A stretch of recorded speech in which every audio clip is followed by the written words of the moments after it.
بسم اللہ الرحمن الرحیم نحمدہ ونصلی علی رسولہ الکریم اما بعد۔ محترم دوستوں اور بزرگوں، میں بیٹھک اور مجلس کے سلسلے میں جو اسلامی آداب ہیں وہ آپ حضرات کے سامنے ذکر کر رہا تھا۔ الحمدللہ پچھلی کئی مجلسوں سے نبی اکرم صلی اللہ علیہ وسلم نے بیٹھنے کے تعلق سے، مجلسوں کے تعلق سے ہم کو جو آداب سکھلائے وہ آپ نے سنے۔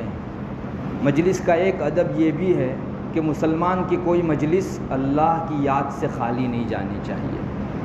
مسلمان اور ہر انسان دنیا کے اندر آخرت کی یاد کے لیے آیا ہے۔ دنیاوی ضرورتوں کو پورا کرنے کے لیے اس کو اجازت ہے کہ دنیاوی گفتگو کرے، آپس میں ایک دوسرے کے ساتھ بیٹھے، مگر دنیا میں پڑھ کر آخرت سے اتنا غافل نہ ہو جائے کہ پوری مجلس ختم ہو جائے اور ایک مرتبہ بھی اللہ کی یاد، اللہ کا نام اس کی زبان پر نہ آئے۔ اس کو مستقل وعید کی حیثیت سے شمار کرایا گیا۔ ہماری بیٹھکوں میں اگر اللہ کی یاد نہ ہو تو اس کو پسندیدہ مجلس شمار نہیں کیا گیا۔ چنانچہ ایک سے زیادہ روایتوں میں آپ صلی اللہ علیہ وسلم نے یہ مضمون ارشاد فرمایا ہے۔ حضرت ابو ہریرہ رضی اللہ تعالیٰ عنہ کی ایک روایت ہے جس میں وہ نبی اکرم صلی اللہ علیہ وسلم کا اس طرح کا ارشاد نقل کرتے ہیں۔ آپ نے فرمایا، جس کا خلاصہ یہ ہے کہ کوئی آدمی کسی مجلس میں بیٹھا لیکن اس مجلس میں آخر تک اللہ کی یاد نہیں کی، ایک مرتبہ بھی اللہ کا نام نہیں لیا اس نے، تو یہ مجلس اللہ تعالیٰ کے یہاں اس کے لیے نقصان کا اور خسارے کا باعث بنے گی۔ روایت میں آگے یہ بھی ملتا ہے، کوئی آدمی اپنی خوابگاہ کے اوپر، بستر کے اوپر سونے کے لیے گیا اور سونے کے موقع سے اس نے ایک مرتبہ بھی اللہ تعالیٰ کی یاد نہیں کی، تو یہ سونا اس کے لیے اللہ کے یہاں خسارے اور نقصان کا ذریعہ بنے گا۔ ابو داؤد شریف کی روایت میں اتنا ہی ہے۔ امام احمد رحمۃ اللہ علیہ نے جب اسی روایت کو بیان کیا تو ایک تیسری چیز یہ بھی ذکر فرمائی کہ آپ صلی اللہ علیہ وسلم نے یہ بھی فرمایا تھا کہ جو آدمی چلے، کچھ دیر تک جو ہے واکنگ کرے اور اپنے اس چلنے کے درمیان میں اللہ کی یاد نہ کرے،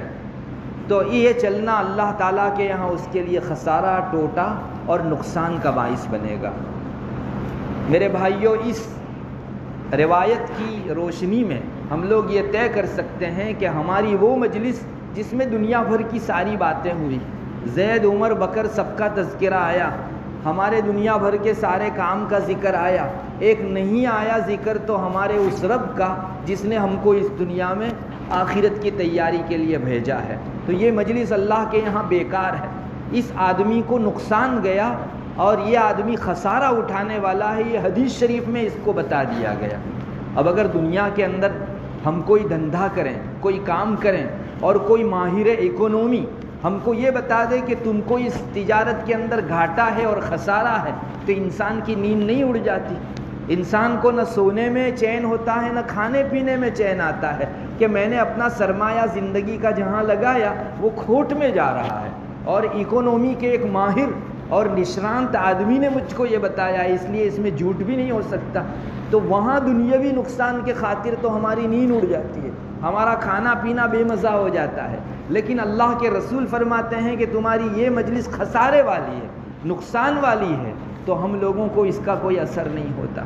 ضرورت اس کی ہے کہ ہم لوگ دنیاوی لاس اور دنیاوی نقصان کے مقابلے میں آخرت کا جو لاس ہے اور آخرت کا جو نقصان ہے اس کو زیادہ اہمیت دیں۔ یہاں زیادہ سے زیادہ ایک فانی پیسہ آپ کے ہاتھ میں سے جائے گا، کچھ ایسی دنیاوی مزے لوٹ جائے گی، ختم ہو جائے گی جس کو آپ پا نہیں سکے، لیکن اخروی نقصان یہ اس سے زیادہ بڑا خسارہ اور کوئی نہیں ہے۔ کل آخرت کے اندر یہ چیز انسان کو شرمندگی اور حسرت کا باعث بنے گی، جیسا کہ اور روایتوں میں آپ کو سنا رہا ہوں۔ اس لیے اس حدیث شریف کی روشنی میں ہم کو یہ بات معلوم ہوتی ہے کہ ہماری مجلس میں کم سے کم اللہ کا ذکر ایک مرتبہ آنا چاہیے،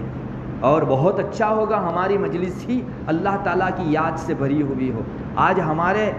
آپسی گفتگو کے یہ جو موقع ہیں، مجلسیں ہیں، وہ جیسے صرف دنیاوی گفتگو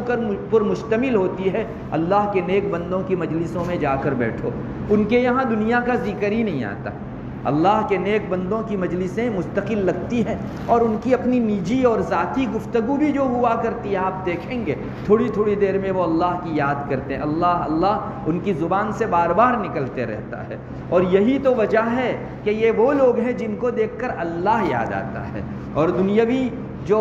مختلف قسم کے ماہرین ہوتے ہیں ان کو دیکھ کر اللہ یاد نہیں آتا، دنیا یاد آتی ہے۔ ایک آدمی آخرت میں مشغول ہو اور ایسے دنیا میں سرمست آدمی کو دیکھ لے تو اللہ کو تھوڑی دیر کے لیے وہ بھول جاتا ہے۔ اللہ کے نیک بندوں کی مجلسیں اللہ کی یاد سے کبھی خالی نہیں ہوتی، بلکہ دنیاوی گفتگو ان کی مجلس میں ڈھونڈنا ہو تو آپ کو تلاش کرنا پڑے۔ خود رسول اللہ صلی اللہ علیہ وسلم کا کیا حال تھا، آپ ایک مجلس میں بیٹھتے تھے، حضرت عبداللہ ابن عمر رضی اللہ تعالیٰ عنہ غالباً روایت کرتے ہیں کہ آپ صلی اللہ علیہ وسلم مجلس میں بیٹھتے تو ہم نے ایک مرتبہ شمار کیا، ایک مجلس میں آپ صلی اللہ علیہ وسلم 80 مرتبہ استغفار پڑھتے تھے،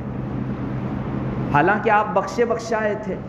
آپ پر کوئی گناہ نہیں تھا، قرآن کریم میں اعلان تھا آپ کے اگلے پچھلے سارے گناہ معاف۔ سورہ فتح کے اندر اللہ تعالیٰ نے شروع صورت ہی میں فرما دیا محمد تمہارے اگلے پچھلے سارے گناہ معاف، لیکن پھر بھی آپ اپنی ایک مجلس کے اندر 80 مرتبہ، اور ایک دوسری روایت میں ہے کہ آپ صلی اللہ علیہ وسلم مجلس میں بیٹھتے ہم نے گنا تو ایک مجلس میں 100 مرتبہ آپ استغفار کرتے تھے۔ جب آپ گنہگار نہیں تھے تب اتنا استغفار، تو ہم لوگوں کو جو گنہگار ہیں اور سر تاثر ہم گناہ میں ڈوبے ہوئے ہیں، ہم لوگوں کو استغفار کی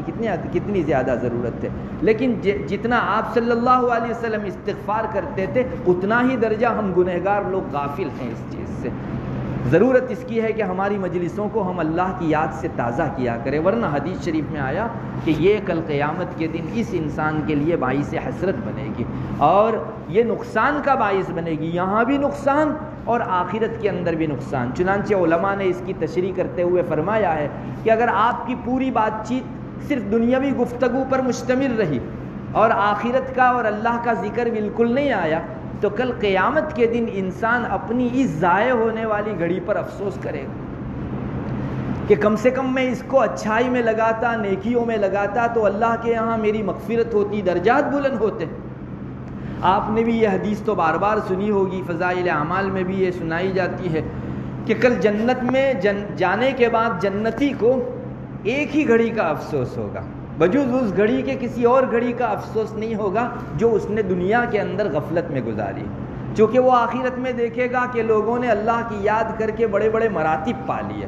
تو اس کو حسرت ہوگی کہ میں بھی سبحان اللہ الحمدللہ اسی طرح کہہ سکتا تھا، اگر میں کہتا تو میرے بھی درجات بلند ہوتے، اللہ تعالیٰ کے یہاں مجھے بھی مغفرت کا مقام ملتا۔ تو آخرت میں یہ چیز حسرت کا باعث بنے گی اور انسان کا نقصان گیا یہ چیز بھی تھے۔ اور علماء نے فرمایا کہ اگر اس مجلس میں صرف دنیاوی گفتگو ہوئی، گناہ نہیں ہوا، تب یہ آخرت کا نقصان ہے، ورنہ اگر اس میں کوئی گناہ کی بات بھی ہو گئی، جیسے غیبت ہو گئی، کسی کے متعلق حسد کی بات ہو گئی، کسی کے دل کو کسک پہنچ جانے والی بات ہو گئی، تو ایسے موقع کے اوپر دین کا بھی نقصان ہوا، اس لیے کہ اس نے اپنے اس دین کو، ایمان کو مجروح کر دیا، زخمی کر دیا۔ ضرورت ہے کہ ہماری مجلسیں اللہ کی یاد سے خالی نہ ہوں اور ہم لوگ غفلت میں دنیاوی مجلسیں گزارنے والے نہ ہوں۔ اسی طرح ایک چیز آپ صلی اللہ علیہ وسلم نے یہ ارشاد فرمائی کہ جو آدمی سونے کے لیے بستر پر گیا تو بستر پر جانے کے موقع سے اس کو ایک مرتبہ کم سے کم اللہ کی یاد ضرور کرنی چاہیے، ورنہ یہ سونے کے لیے جانا اور بستر پر اس کا لیٹنا اور سونا اللہ تعالیٰ کے یہاں نقصان کا اور خسارے کا باعث بنے گا۔ بہت افسوس ہوتا ہے، بہت سے لوگوں کو تب تک نیند نہیں آتی جب تک موبائل ان کے ہاتھ میں نہ ہو، اور موبائل دیکھتے دیکھتے ہی وہ اپنی جو ہے نیند پر چلے جاتے ہیں۔ تو ان لوگوں کو بھلا اللہ تعالیٰ کی یاد کرنے کا موقع کہاں، جس نے دنیاوی ڈنگ ڈونگ کے اندر اور گانے بجانے کے اندر اپنی یہ خوابگاہ گزاری، اور سونے کا اتنا اہم ترین موقع جو موت سے لگا ہے، ممکن ہے اسی نیند کے اندر اس کی موت آ جائے تو بہت بری حالت ہوگی۔ ایک انسان دنیا کی جو ہے ایسی چیز سنتے ہوئے گیا جس پر اللہ ناراض ہے، گانا بجانا، دنیاوی گفتگو، مختلف ڈیبیٹیں، یہ سب چیزیں سنتے سنتے ہماری آج نیند ہو رہی ہے، جبکہ اللہ کے رسول صلی اللہ علیہ وسلم فرماتے ہیں کہ سونے کے موقع پر بستر پر آپ جائیں، اللہ کی یاد کرتے کرتے جائیں۔ ابو داؤد شریف میں کئی صفحات کے صفحات بھرے ہیں جس میں آپ صلی اللہ علیہ وسلم کیا دعا پڑھتے تھے، کتنی لمبی لمبی صورتیں پڑھتے تھے سونے کے موقع سے، اس کا مستقل ذکر ہے۔ تو آج کے زمانے کے لیے یہ بہت بڑا عبرت کا تعزیانہ ہے کہ آپ صلی اللہ علیہ وسلم نے فرمایا جو بستر پر سونے گیا اور اللہ کی یاد نہیں کی تو کل کو یہ سونا اس کے لیے خسارے کا باعث بنے گا، نقصان کا باعث بنے گا۔ اسی طرح ہم لوگ چلتے ہیں اپنے دوستوں کے ساتھ یا سواری پر سوار ہوتے ہیں، جیسا کہ روایت کے حوالے سے میں نے سنا یا آپ کا یہ چلنا بھی اللہ کی یاد سے خالی نہیں ہونا چاہیے، ورنہ آپ 1 کلومیٹر چلے، واکنگ کے لیے گئے، جوگنگ کے لیے گئے اور اس میں ایک مرتبہ بھی اللہ کی یاد نہیں ہوئی، حدیث شریف میں آپ نے فرمایا کہ یہ چلنا اللہ کے یہاں خسارے کا باعث ہے۔ اللہ تعالی ہماری حفاظت فرماوے۔ ہم لوگ اس کو بہت نارملی اور لائٹلی لیتے ہیں، حالانکہ مسلمان کی ایک ایک مجلس پر اس کے سونے کے لیے جانے کے موقع سے، اس کے چلنے اٹھنے پھرنے کے موقع سے اللہ تعالیٰ کی واچ رہتی ہے کہ میری یاد آئی کہ نہیں، میرا تذکرہ ہوا کہ نہیں، آخرت کی یاد اس میں ہوئی یا نہیں۔ مسلمان کو ان احادیث کی روشنی میں اپنی مجلسوں کو اللہ کی یاد سے گرمانا چاہیے، خالی نہیں رکھنا چاہیے، ورنہ کل کو قیامت کے دن خسارہ اور نقصان اٹھانے والوں میں سے ہم لوگ کہیں نہ بن جائیں۔ حضرت ابو ہریرہ رضی اللہ تعالی عنہ کی ایک اور روایت ہے جس میں نبی اکرم صلی اللہ علیہ وسلم کا اس طرح کا ارشاد ذکر کیا گیا ہے کہ چند لوگ کسی مجلس میں بیٹھیں اور اس مجلس میں اللہ تبارک و تعالیٰ کی یاد نہ کی جائے، پھر بلا یاد کے یوں ہی یہ لوگ مجلس سے اٹھیں تو یوں سمجھو یہ لوگ ایک مردار گدھے پر بیٹھے تھے اور وہاں سے اٹھ رہے ہیں، اور یہ مجلس کل ان کے لیے حسرت کا، افسوس کا باعث بنے گی۔ یہ نبی اکرم صلی اللہ علیہ وسلم کا ارشاد ہے۔ اصل میں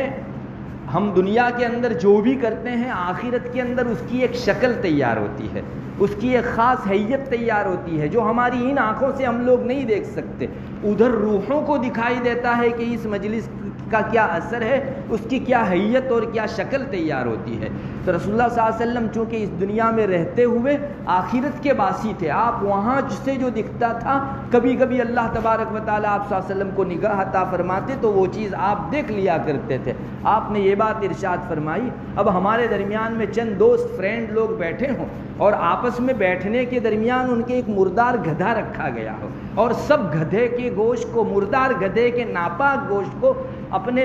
منہ میں نوچ نوچ کر رکھ رہے ہوں، کوئی ان لوگوں کے ساتھ بیٹھنے تیار ہوگا؟ اور یہ مجلس دنیا کے اندر کتنی بری کہی جائے گی۔ تو آپ صلی اللہ علیہ وسلم اس کا ایگزامپل دے کر کہتے ہیں کہ آخرت میں جو لوگ دنیا کے اندر اس طرح صرف دنیاوی گفتگو پر اپنی مجلس ختم کرتے ہیں، اللہ کی یاد نہیں کرتے، سمجھو مردار گدھے کے اوپر بیٹھے ہوئے ہیں۔ آج ہمارے یہاں اس کو فخر کا باعث سمجھا جاتا ہے کہ ہم لوگ دنیاوی کمانے کی بڑی بڑی باتیں کریں۔ آپ دیکھ لیجئے ریلوے اسٹیشنوں یا ریل کے اندر آپ کو سفر کا موقع ملا ہوگا تو لوگ فخر سے میں نے اتنا کمایا، اتنا ٹرن اوور کیا، اس قسم کی باتوں کو ذکر کرتے ہیں۔ ان میں نہیں ہوتی تو اللہ کی یاد نہیں ہوتی۔ اور ہم مسلمان بھی کبھی کبھی متاثر ہو جاتے ہیں کہ یہ آدمی، اس کی مجلس کتنی بہترین رہی کہ اس نے جو ہے کمانے کی ٹریکیں بتائی اور کتنا کماتا ہے، اپنی شیخیاں بگاری۔ مسلمان کی رال اس پر بالکل نہیں ٹپکنی چاہیے، اس لیے کہ صرف دنیا اللہ تعالیٰ کے یہاں ایک پلیدی ہے،